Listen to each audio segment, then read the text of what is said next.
La Gran Pirámide se alza como una afirmación silenciosa, perfecta en sus líneas, precisa en su orientación, solemne en su soledad. Y sin embargo, hay algo que me acompaña cuando cierro los ojos por la noche. Lo más extraordinario, lo que hoy nos deja boquiabiertos, aparece en las obras más antiguas, y después, durante siglos, algo se rompe o se diluye.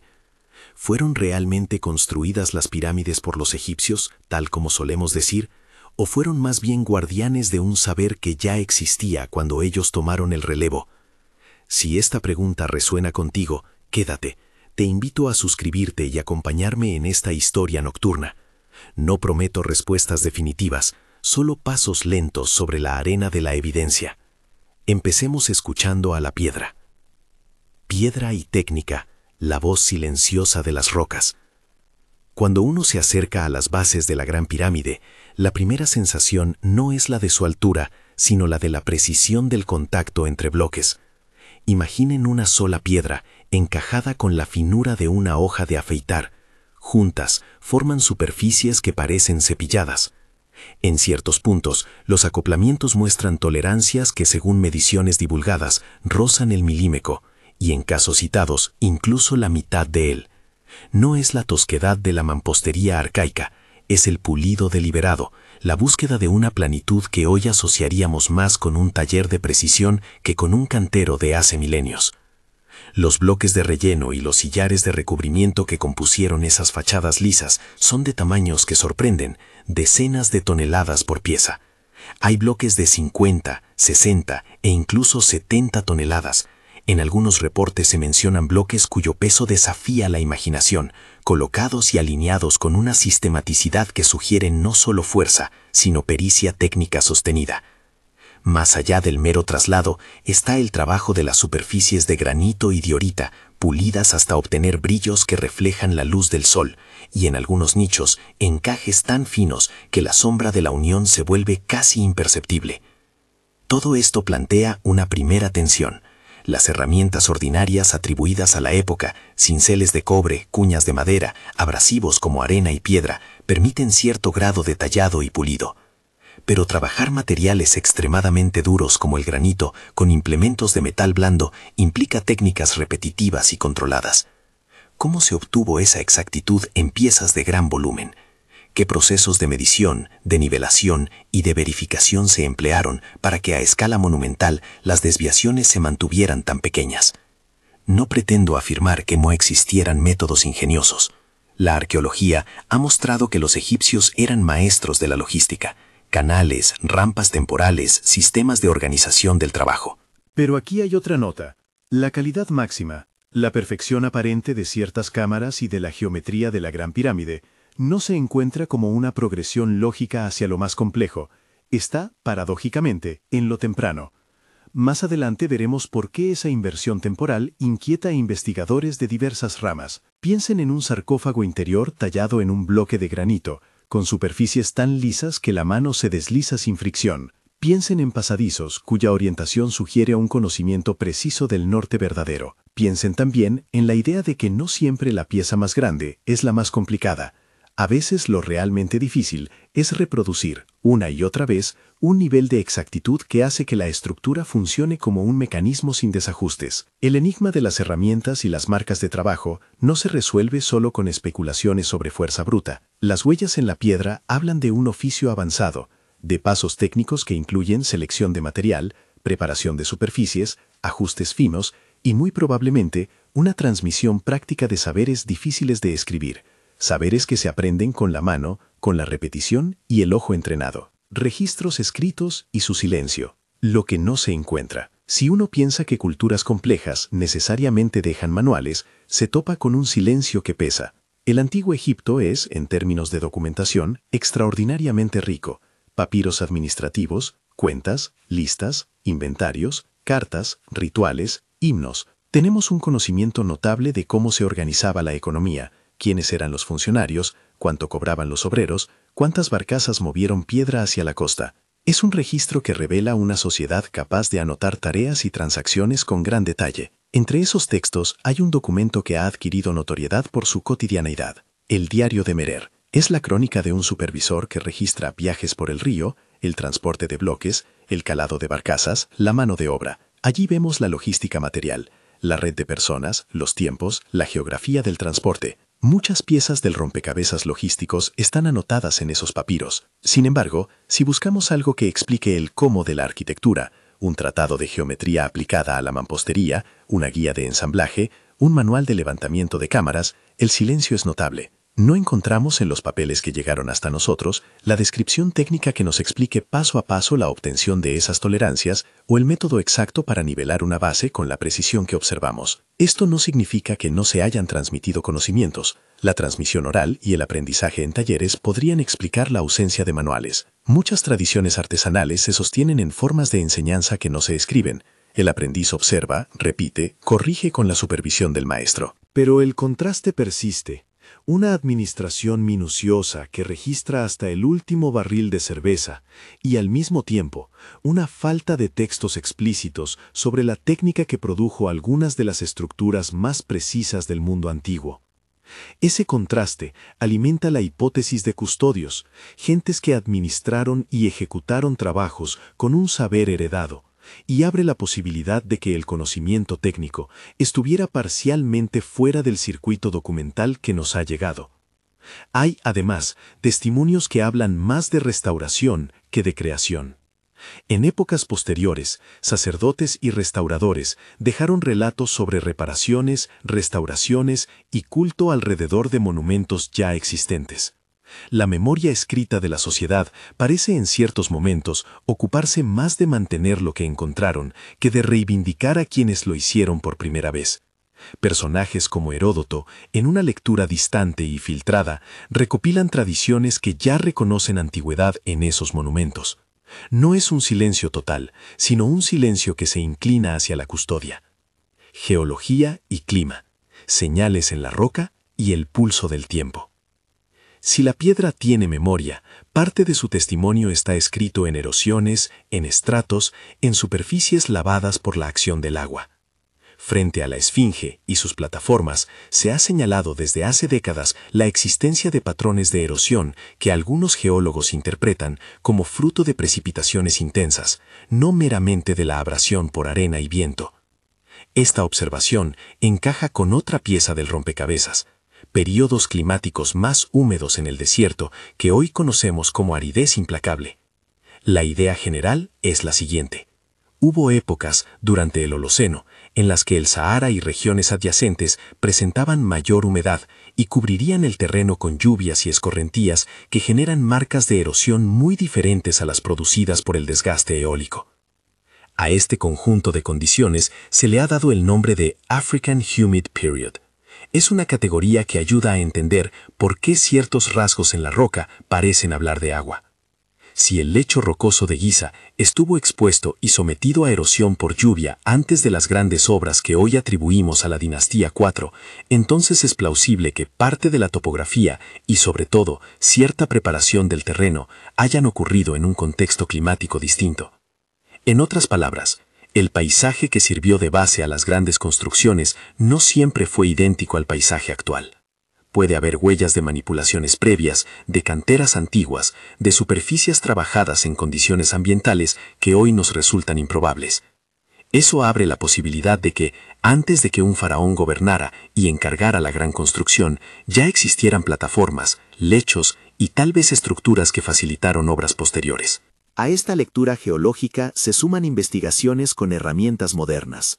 Georradar y otras técnicas de detección subsuperficial han señalado anomalías bajo ciertos sitios. No todas las anomalías tienen una interpretación unívoca.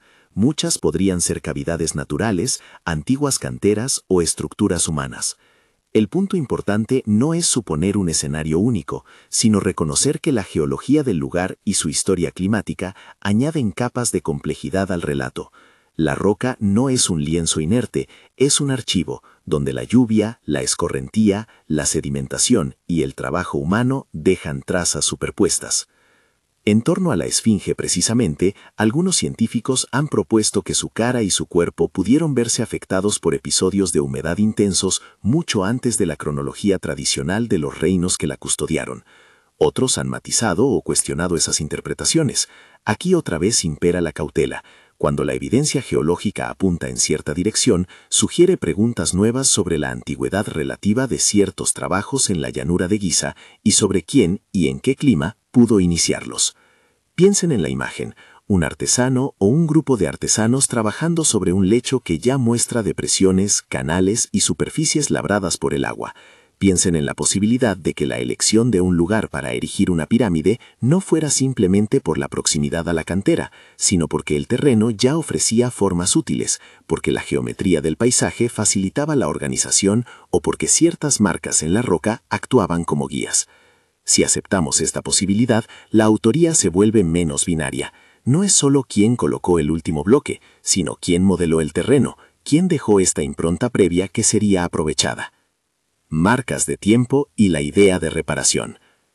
Otra faceta que conecta la geología con la cultura es la presencia en estratos históricos posteriores de intervenciones de restauración. Los propios registros internos de la cultura egipcia muestran reparaciones, mantenimientos y a veces reescrituras en monumentos que ya existían. Los sacerdotes de periodos tardíos se ocuparon de mantener y explicar monumentos antiguos. En sus textos y en las inscripciones a veces se habla de volver a colocar o restaurar más que de erigir por primera vez. Esto no prueba que no haya habido egipcios constructoras, sí sugiere, con elegancia y sin sensacionalismo, que una parte del trabajo del antiguo Egipto fue custodiar y adaptar estructuras previas. Cuando una sociedad cuida algo que considera sagrado, a menudo su historia oficial enfatiza la preservación y contextualiza la obra como parte de una tradición que viene de antes. La palabra y la acción se vuelven devoción y mantenimiento, no siempre una proclama de autoría. El paisaje climático y geológico, por tanto, aporta una capa que debe considerarse con seriedad. Si el lecho fue preparado en un tiempo menos árido, si algunos rasgos responden a erosiones pluviales, y si las anomalías bajo la superficie apuntan a estructuras anteriores, entonces la narrativa de un único momento fundacional pierde parte de su sencillez.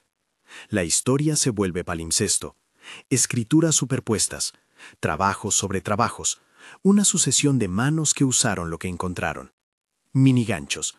La piedra recuerda, la escritura calla, el clima susurra. Si esto suena extraño, esperen hasta escuchar sobre cómo la geometría y el cielo se entrelazan con todo esto. Transición hacia la orientación y las matemáticas.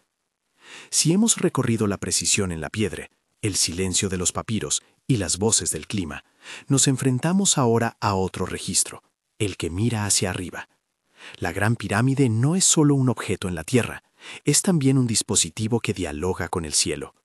Su orientación hacia el norte verdadero, su relación con posiciones geográficas concretas y ciertos ajustes geométricos han sido señalados como indicios de un saber astronómico y geodésico que asombra tanto como el pulido de sus cámaras. ¿Cómo determinaban nuestros antepasados el norte verdadero sin brújulas modernas? ¿Qué tipo de observaciones celestes se requerían para alinear una estructura con esa exactitud? Y, más importante para nuestra pregunta central, ¿estas capacidades aparecen de manera coherente a lo largo del tiempo o se concentran en los momentos más tempranos para luego dispersarse? Estas preguntas abren una nueva arista de investigación que combina arqueoastronomía, mediciones topográficas históricas como las efectuadas por Charles Piazzi Smith en el siglo XIX y un ojo atento a patrones geométricos que algunos investigadores interpretan como aproximaciones deliberadas a constantes matemáticas conocidas hoy como pi. Es un terreno delicado. Hay quien ve intenciones codificadas y quien advierte sobre la tentación de buscar patrones donde hay coincidencias. Por eso, en la siguiente parte, nos acercaremos con cuidado a ese diálogo entre piedra y cielo, a la noble tarea de medir el mundo con la mirada y a lo que esas medidas podrían decir sobre continuidad o ruptura en las pericias técnicas de los constructores. Por ahora, queda una sensación de pausa. Hemos visto la perfección en la piedra, el silencio en los archivos, las huellas del clima y el terreno. Hay manos que trabajaron con una precisión que parece superar, en ciertos momentos, la progresión esperada del conocimiento técnico local. Pero todavía nos queda por mirar el firmamento y la manera en que la Tierra fue pensada como redondez, como ubicación, como sistema de coordenadas. Esa vía será la que nos permita hilvanar, o deshacer, la idea de herencia frente a invención. Y mientras cerramos por esta noche la puerta sobre la roca y el viento, la pregunta sigue ahí, con la misma levedad y el mismo peso. ¿Quiénes modelaron primero este paisaje? ¿Y cómo se transmitió ese saber a quienes levantaron las pirámides que hoy contemplamos? Si la Gran Pirámide conversa con el cielo, lo hace en un lenguaje que mezcla ángulos, sombras y puntos fijos en la bóveda nocturna. Esa conversación es en parte un testimonio más. La manera en que los antiguos relacionaron la Tierra con las estrellas puede decirnos tanto sobre su pericia como sobre la continuidad o ruptura de ese saber a lo largo del tiempo. Para empezar, pongamos en claro una cosa sencilla. Orientar una construcción hacia el norte verdadero sin instrumentos modernos no es un acto de azar. Hay procedimientos empíricos basados en la observación celeste que permiten determinar con relativa precisión el meridiano. Uno de los métodos consiste en seguir el movimiento de estrellas cercanas al polo celeste, marcar la posición de una estrella en su ascenso, esperar su descenso y trazar la bisectriz entre ambos puntos. Otra vía es usar la sombra proyectada por un gnomon a lo largo del día para establecer la línea este-oeste y luego deducir el norte. Todas estas técnicas requieren tiempo, constancia y un sistema de referencia, un protocolo que los observadores deben repetir y verificar para reducir la incertidumbre. No es sencillo, pero tampoco es imposible. Es trabajo de cielo y paciencia. Lo que resulta notable en Giza es la exactitud alcanzada. Estudios y mediciones históricas, como las realizadas por Charles Piazzi Smith en el siglo XIX, pusieron de relieve una orientación que se aproxima al norte verdadero con un margen de error muy pequeño. Esa medida no garantiza un conocimiento teórico sofisticado de la esfericidad de la Tierra, ni una biblioteca de trigonometría, pero sí implica que quien trazó esas alineaciones poseía métodos empíricos fiables y la disciplina para aplicarlos con repetición y control. Es un saber práctico con estandarización. La precisión se mantiene en puntos clave, como cámaras y ejes de paso. Junto a la orientación, hay otros indicios de una lectura deliberada del espacio. La ubicación de la Gran Pirámide cerca de la latitud 30 grados norte no es simplemente casual, aunque conviene no exagerar la intención precisa, y la presencia de relaciones geométricas en las dimensiones del monumento ha llevado a algunas interpretaciones sobre la incorporación de constantes matemáticas en su diseño. La idea de que, de algún modo, las proporciones de la pirámide reflejan aproximaciones a cifras como pi se ha debatido largamente. Hay quien ve en estas relaciones una codificación voluntaria y hay quien advierte sobre la propensión humana a encontrar patrones incluso cuando no fueron intencionales. La interpretación prudente es decir que existe una correlación que merece discusión. Las proporciones hablan de un esfuerzo por medir y relacionar, no necesariamente de un tratado científico escrito que explique la motivación exacta. Ahora, y esta es la parte que más alimenta la pregunta del título, ¿aparece esa atención a la medida del mundo de forma consistente en los estratos posteriores de la historia constructiva? La respuesta, resumida y sin dramatismos, es que no exactamente. En las fases posteriores a la gran época de Giza, vemos en muchos casos menor consistencia en la precisión geométrica, en la calidad de los acabados y en la monumentalidad de los bloques. La historia material sugiere una curva, brillanteza máxima temprano, y luego una diversificación de formas y calidades. Por supuesto, esa observación no convierte a nadie en forastero ni a la cultura en incapaz. Lo que plantea es la existencia de una transmisión desigual. Pensemos en cómo se aprende un oficio complejo. Existe una transmisión formal, manuales, reglas escritas, fórmulas, y una transmisión práctica, maestros que enseñan a sus aprendices en el taller, rituales corporales, fórmulas mnemotécnicas, gestos repetidos generación tras generación. En muchas artes tradicionales, la ausencia de un manual no implica ausencia de técnica. El saber puede residir en la mano, en la memoria corporal, en la escuela del oficio. Si la perfección inicial se debe a una tradición mantenida en talleres especializados, bastan varias causas para que ese núcleo se debilite. Cambios políticos, crisis económicas, rotación de equipos de trabajo, pérdida de centros formativos o incluso la decantación del sentido de utilidad social de cierta técnica. Cuando una sociedad ya no necesita el mismo nivel de perfección, Por motivos simbólicos, religiosos o económicos, la transmisión de ciertos detalles finos puede diluirse. A esto se suma la visible huella de restauración y reinterpretación. Los propios textos egipcios tardíos y testimonios de viajeros y cronistas posteriores mencionan reparaciones y adaptaciones de estructuras antiguas. Los sacerdotes que funcionaron como custodios del pasado no siempre reivindicaban la antigua autoría. Muchas actas y ciertos rituales consignan la labor de mantener lo que se encontró. La historia se vuelve entonces menos sobre fundaciones que sobre continuidades. Quien repara, quien renueva, quien interpreta. Es una función que merece reconocimiento. Custodiar un monumento implica, a su vez, preservar una técnica, o al menos el símbolo de una técnica. Volvamos por un momento a la Esfinge, porque allí las interpretaciones geológicas y las disputas científicas ofrecen una lección de prudencia metodológica. Algunos geólogos, observando patrones de desgaste que parecen más consistentes con la acción prolongada del agua que con la abrasión eólica, han sugerido que ciertas facetas del conjunto pudieron formarse o erosionarse en condiciones climáticas distintas a las de las cronologías que normalmente manejamos. Otros especialistas han cuestionado la extensión de esas interpretaciones o han propuesto explicaciones alternativas. Lo valioso de este intercambio no es decidir a la carrera si la Esfinge es mucho más antigua o no, sino reconocer que la roca conserva múltiples historias superpuestas. Un mismo bloque puede haber sido trabajado por distintas manos en tiempos distintos, puede haber sido pulido, intervenido, tallado, restaurado. La geología, en ese sentido, no reduce la pregunta, la complica con generosidad. Cuando se juntan piezas, la maestría en el pulido de ciertos espacios internos, la notoria ausencia de manuales técnicos en los papeles administrativos que han sobrevivido, las marcas de clima antiguo en el lecho rocoso, la alineación con el cielo, aparece una interpretación posible y razonada. Una porción del saber que llevó a la construcción de las pirámides pudo haber sido heredada de tradiciones previas, de largas series de aprendizajes prácticos o de una combinación de ambas. Los egipcios, en esta lectura, serían custodios sobresalientes, administradores, organizadores y continuadores de procedimientos que quizá tuvieron orígenes remotos. Esa hipótesis no dice que no participaron activamente, ni que no añadieron ingenio. Dice más bien que su obra puede haber sido la culminación de elementos anteriores que encontraron y aprovecharon. ¿Qué implicaciones prácticas tiene esta idea? Una, y es la más humilde, cambia la pregunta de quién fue el autor original por otra menos binaria.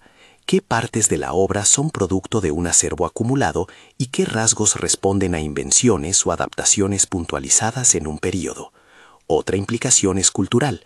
Ver a los egipcios como custodios no disminuye su creatividad, sino que los coloca en una responsabilidad histórica de transmisión. Custodiar implica selección, reinterpretación y a menudo ritualización. El monumento que admiramos puede haber sido para ellos un texto sagrado que exigía mantenimientos y rituales que aseguraran su continuidad, más que una invención ex nihilo. Recordemos también que las sociedades no siempre escriben lo que saben. La arqueología nos ha enseñado que el silencio documental puede ocultar densas redes de práctica. El diario de Merer, con su atención a barcos, trabajadores y logística, demostró que los administradores controlaban con precisión la movilidad de materiales y personas. Pero un libro de cuentas no es un tratado técnico. El hecho de que la documentación administrativa sea abundante y la técnica artística o de taller no figure en la misma proporción explica parte de la incógnita. Los archivos preservados obedecen a prioridades y fragilidades del soporte documental. Muchos textos se perdieron, otros nunca se escribieron, y algunos debieron permanecer en ámbito gremial o ritual. En este punto quizás convenga escuchar las voces de los investigadores, historiadores que han tratado de no saltar de la evidencia a la certidumbre, geólogos que han subrayado la necesidad de contrastar erosiones y contextos estratigráficos, arqueoastrónomos que han mostrado cómo las observaciones celestes pueden ser utilizadas con sorprendente efectividad por observadores tradicionales. Nombres y debates han ocupado las páginas de la literatura científica, pero lo esencial aquí no es enumerar partidarios, es comprender que el consenso se construye con cautela y que las hipótesis de herencia no cancelan la autoría egipcia, sino que la enriquecen con capas temporales. 3 pequeñas historias ilustrativas ayudan a entender el juego entre memoria y técnica. La primera. En un taller tradicional, un maestro enseña a un aprendiz a pulir una superficie hasta dejarla lisa como espejo. El maestro no escribe la receta, la transmite con movimientos repetidos, con palabras sueltas, con el tiempo que el aprendiz toma en acertar. Si esa línea de transmisión se interrumpe, el resultado no será inmediatamente distinto, pero con el tiempo las variaciones se acumulen y la excelencia se vuelva más difícil de reproducir. La segunda. Un escriba registra las raciones de pan y cerveza para los trabajadores que arrastran bloques por el Nilo. En su libreta no figura la técnica de nivelación que se usó en la cámara real. Su silencio es funcional, no necesariamente indicativo de ignorancia sobre lo que otros hacen. La separación de funciones hace que ciertos saberes queden fuera del registro administrativo. La tercera. Un sacerdote de época tardía restaura inscripciones y en un texto declara que los dioses ya habían asentado la roca. Es una fórmula teológica que puede ocultar, bajo el manto de la altísima antigüedad, la existencia de protocolos y prácticas anteriores que fueron depositadas en el imaginario como obra de lo divino. Estos 3 ejemplos muestran cómo los distintos registros, físico, administrativo y ritual, cuentan relatos que se superponen sin coincidir perfectísimamente. Volvamos a la pirámide como obra codificadora. Imaginemos por un momento que ciertos saberes se inscribieron en la piedra de forma deliberada. Parámetros de orientación, líneas de referencia en el lecho, espacios internos diseñados para cumplir funciones particulares. Si así fuese, la piedra estaría actuando como un archivo de larga duración, un soporte inalterable o al menos duradero que preserva patrones para quienes sepan leerlos. Esa idea, sugerida con cautela, transforma la pirámide en algo más que tumba o monumento. La convierte en un mensaje encriptado en piedra, esperando lectores con ojos adecuados. ¿Qué tipo de lectores? Técnicos capaces de repetir procedimientos, sacerdotes que recitan y preservan fórmulas, arquitectos que replican proporciones. Esa lectura encaja con la noción de custodios, no solo funcionarios que administran recursos, sino depositarios de una gramática técnica. Sin embargo, la elegancia de esta hipótesis exige también su cuota de escepticismo. No todo en la piedra es intencional, ni todo rasgo geométrico tiene un mensaje codificado. La tentación de sobreinterpretar es real. Debemos distinguir entre lo que la evidencia sugiere con fuerza y lo que es conjetura plausible pero no probada. Aquí conviene recordar la regla de oro que hemos guardado desde el principio. Presentar posibilidades, no certezas. Ofrecer caminos interpretativos, no reivindicaciones rotundas. La historia de las pirámides es, por naturaleza, una mezcla de certeza y pregunta. Al arrimar todas estas piezas, herramientas y marcas, silencio documental, señales geológicas, orientación astronómica, patrón de degradación técnica y testimonios culturales, llegamos al clímax interpretativo que conviene plantear con cuidado. Una lectura meditada y restringida por las evidencias permite sostener esto. Es plausible que la dinastía que erigió las grandes pirámides hubiera heredado parte de su tecnología de tradiciones anteriores. Los egipcios fueron, con alta probabilidad, excelentes ejecutores y administradores. Parte de su grandeza reside en haber sabido aprovechar, y en muchos casos, preservar y adaptar lo que encontraron. Esa frase, sencilla, reconfigura la pregunta del título. No se trata de negarles la autoría de cada bloque colocado, sino de reconocer que la autoría técnica y la autoría administrativa pueden obedecer a tiempos y manos diferentes. Si aceptamos esa posibilidad, cambia la manera en que miramos a los constructores. No son únicamente inventores solitarios, sino nodos de una cadena que une manos antiguas con rituales posteriores, observadores de cielo con administradores de barcazas, maestros de taller con sacerdotes custodios. La pirámide se convierte en un palimpsesto de técnicas y memorias, en un objeto que conserva la impronta de épocas distintas y la integra en una forma que los contemporáneos reinterpretaron. Pero, ¿por qué entonces la inversión temporal que observamos? Lo mejor al principio, luego un declive técnico en ciertos aspectos. Las razones, por supuesto, pueden ser múltiples y no excluyentes. Pueden incluir cambios sociales que fragmentan la formación de los artesanos, crisis políticas que alteran la transmisión de oficio, la degradación de ciertos recursos que obligan a materiales alternativos, la transformación del sentido simbólico del monumento, que puede llevar a priorizar lo ritual sobre lo técnico. Añádanse factores ambientales, cambios de clima que modifican los paisajes de extracción y transporte, o incluso la reorientación de recursos estatales hacia otras prioridades. La historia material no es una línea recta, es un conjunto de decisiones humanas en contextos fluctuantes. Llegados aquí, conviene volver al tono que nos trajo, contemplativo, sin prisa. La hipótesis de herencia no pretende resolver el misterio con un solo golpe, pretende reabrir la pregunta con respeto por la complejidad. Hay además otra lectura no menos poética. La grandeza humana reside tanto en crear como en preservar.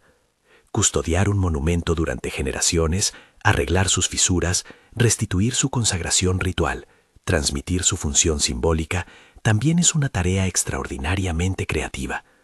En esa perspectiva, los custodios, sea cual fuere su origen remoto, merecen la misma admiración que los erectores iniciales. Antes de cerrar, recordemos las advertencias metodológicas. Cuando se nombra a investigadores o a hallazgos, se debe hacerlo con cautela. Ha habido estudios geológicos que interpretan la erosión de la esfinge como indicio de humedad pluvial previa a las cronologías tradicionales. Ha habido mediciones históricas sobre la orientación de la Gran Pirámide y discusiones sobre patrones geométricos que algunos interpretan como indicativos de un saber codificado. Estas ideas han alimentado el debate académico y público y han mostrado que la historia de Giza es un cruce de disciplinas: arqueología, geología, arqueoastronomía, historia de la técnica, que deben dialogar sin sustituirse. Y ahora, por fin, la imagen con la que quiero cerrar esta noche. Imaginen la llanura de Giza bajo un cielo de tinta. El silencio es ancho, el Nilo corre en la distancia. Hombres y mujeres, en distintos tiempos, han caminado por esa planicie con herramientas, reglas, cuerdas y rituales. Algunos prepararon lechos, tallaron bloques, midieron ángulos. Otros vinieron siglos más tarde a cuidar, a restaurar, a reescribir la memoria alrededor de esos mismos bloques. La piedra, que a menudo pensamos como muda, guarda esas voces en su poro, marcas que hablan de manos diversas, de climas cambiantes, de expectativas distintas sobre lo sagrado y lo duradero. La pregunta que planteamos al inicio, ¿fueron realmente construidas las pirámides por los egipcios?, pierde en cierto modo su formato binario y se convierte en algo más fructífero. Cómo en sus manos y en sus tiempos se entretejieron invención, preservación y reinterpretación para producir lo que hoy admiramos. Esa reformulación no es evasiva, es fiel a la complejidad del pasado. Acepta que en la historia hay entramados y que la autoría puede ser compartida a través de siglos. Si esta historia nocturna te acompaña y quieres seguir explorando enigmas en voz baja, suscríbete para recibir más relatos que mezclan ciencia y asombro. No prometo respuestas concluyentes, pero sí más paseos lentos por las huellas que la humanidad dejó en la piedra y en el cielo. Y así, con la imagen de la piedra que recuerda y del cielo que vigila, cierro esta narración. Piensen en los custodios del pasado como guardianes de un hilo que atraviesa generaciones, y permitan que esa idea los lleve a la contemplación. La historia, a veces, es menos una conquista que una herencia cuidada a lo largo del tiempo. Apaguen la luz. Dejen que el murmullo del viento sobre la arena les recuerde que algunos misterios están destinados a acompañar el sueño, no a perturbarlo. Buenas noches.